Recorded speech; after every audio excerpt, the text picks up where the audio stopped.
Hey, welcome to the No Stay Project. I'm Mark Stevens. Subject I've talked about a lot, but just not so much in the last few years.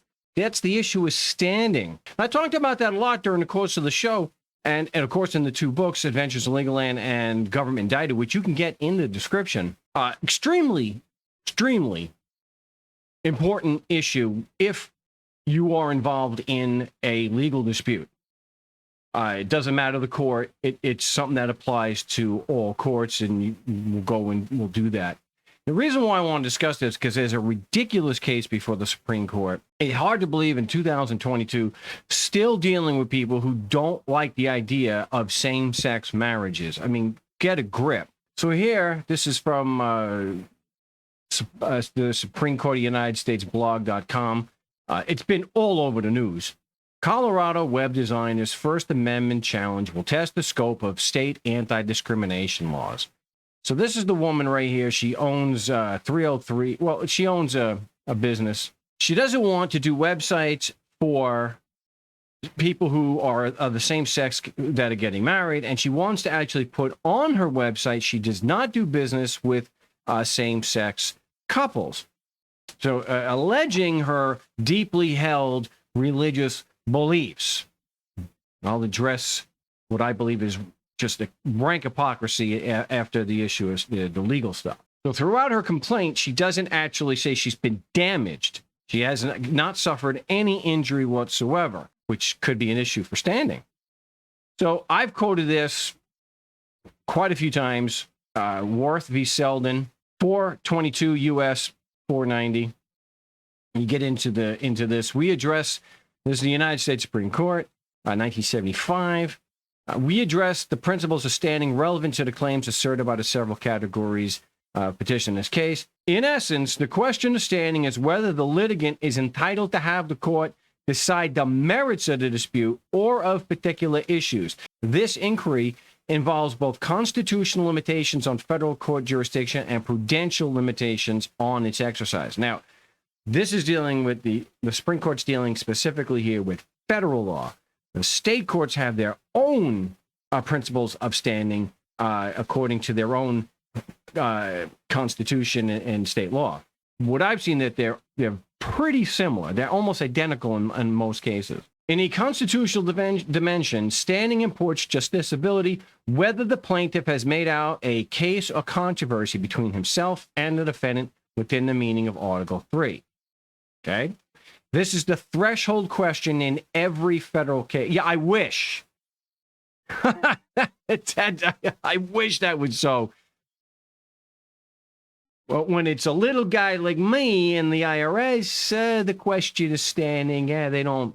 Not so important. But I'm just discussing what the actual legal requirements are for standing. So, as an aspect of justiciability, the standing question is whether the plaintiff has alleged such a personal stake in the outcome of the controversy as to warrant his invocation of federal court jurisdiction and to justify exercise of the court's remedial powers on his behalf. The judicial power exists only to redress or otherwise protect against injury to the complaining party, even though the court's judgment may benefit others collaterally. A federal court's jurisdiction can be invoked only when the plaintiff himself has suffered some threatened or actual injury resulting from the putative legal action. Okay? Even when the plaintiff has alleged injury sufficient to meet the case or controversy requirement, this court has held that the plaintiff generally must assert his own legal rights. That's another thing I talked about a lot in Government Indicted. Although standing in no way depends on the merits of the plaintiff's contention that particular conduct is illegal, it often turns on the nature and source of the claim asserted. The actual threatened injury required by Article 3 may exist solely by virtue of statutes creating legal rights, the invasion of which creates standing. If, in fact, there's actually facts to support that, of course. Of course, Article 3's requirement remains the plaintiff must allege a distinct and palpable injury to himself, even if it is an injury shared by a large class of other possible litigants. So that's the issue of standing. There's got to be a concrete injury to the plaintiff. It can't be abstract, and there has to be evidence to support it, which, of course, I've talked about. I got a dozen, hundreds, probably a couple hundred videos where we're talking about the issue of standing and how complaints against me or others, there were no facts to support that. wasn't even disputed that there was no facts. They just don't think it required. They don't just, you got state attorneys that just don't think the laws probably apply to them.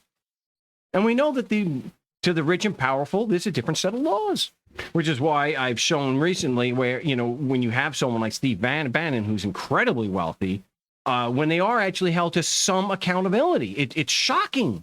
Most don't. It just doesn't happen.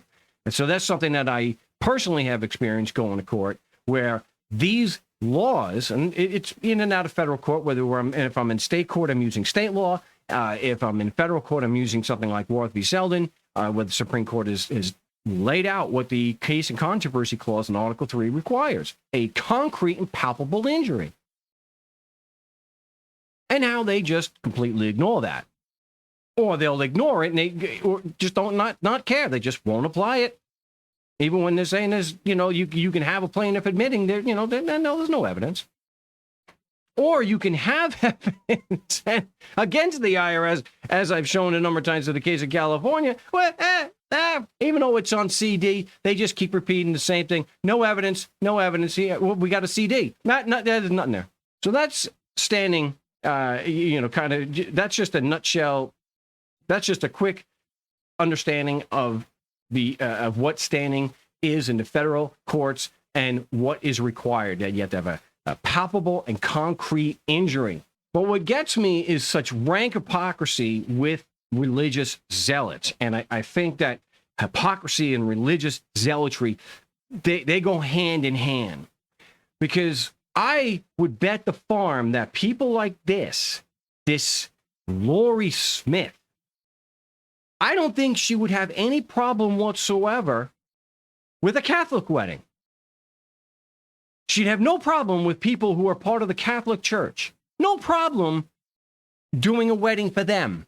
Completely ignoring the fact that the Catholic Church as an institution has one of the most vile and disturbing child abuse and molestation records of probably any organization in the history of the world. This is something that doesn't even, this is something that is commonly known. And that all they do is when they find out about one of the priests molesting someone, whether it's a child or, all they do is just shuffle them off to another diocese and totally, whitewash the whole thing and not say a word. So here you've got one of the most corrupt, vile, horribly destructive organizations that the modern world has ever seen, short of a government. And I'm sure she does Catholic weddings all the time. All the time. So it's okay to do business with the Catholic Church or members of the Catholic Church or members of the Catholic Church, but a same-sex couple? Oh, that's off limits. So just forget about all the child abuse, all the sexual molestation of children that the Catholic Church has engaged in as an organization, just covering it up and covering it up and covering it up. Paying people off and almost never being held accountable. Worldwide. Just absolutely disgraceful. So that, I think, is a major hypocrisy of someone like this woman. Where, and again, I might be completely wrong here. She may actually want to put up no Catholic clergy, period. I won't do business with the Catholic clergy. We've got nothing to do with the Catholic clergy because of all the molestation, all the abuse of children, the systemic abuse of children. And that is something, it is absolutely beyond dispute that the Catholic Church has engaged in that for hundreds of years. If over 3,000 it's reported here that bishopaccountability.org, which is run by Catholics, have reported over 3,000 civil lawsuits against the church. Some of these cases have resulted in multi-million-dollar settlements with many claimants, totaling more than $3 billion since 1950. Here in August of 2018, a systemic cover-up of sex abuse by more than 300 priests in Pennsylvania parishes was revealed. Reviewers of the situation indicated that many more victims and perpetrators were likely uncovered. Absolutely sickening. And does Lori Smith have a problem doing business with that organization? I'm I'm going to say she's got no problem with that at all because they're same sex. They're not same sex. That's the same sex couple, gay. That's really evil. Systemic, worldwide child molestation. Not so much. Rank hypocrisy. But with religious zealots, we're going to always see hypocrisy. That's my take on it anyway. Anyway, that's going to do it for this particular video.